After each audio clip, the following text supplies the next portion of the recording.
Mani C Kappan എംഎൽഎക്കെതിരെയുള്ള LDF നിലപാട് അപഹാസ്യമെന്ന് UDF. Parliament തെരഞ്ഞെടുപ്പിലുണ്ടായ ദയനീയ പരാജയത്തിൽ നിന്ന് ശ്രദ്ധ തിരിക്കാനാണ് ഇടതുമുന്നണി ഇപ്പോൾ പുകമറ സൃഷ്ടിക്കാൻ MLAക്കെതിരെ ആരോപണവുമായി രംഗത്തെത്തിയിരിക്കുന്നതെന്നും UDF പാലാ നിയോജക മണ്ഡലം കമ്മിറ്റി ആരോപിച്ചു.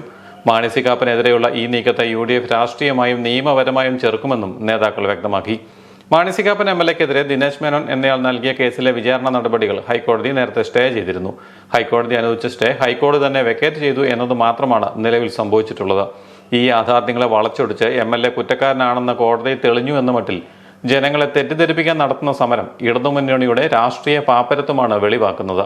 രാഷ്ട്രീയ കുപ്രചരണങ്ങളെ അതിജീവിച്ചാണ് മാണി സി കാപ്പനും ഫ്രാൻസിസ് ജോർജും UDFന് വേണ്ടി പാലായിൽ വിജയം നേടിയത്. UDF നിയോജക മണ്ഡലം ചെയർമാൻ പ്രൊഫസർ സതീഷ് ചൊല്ലാനി അധ്യക്ഷത വഹിച്ചു.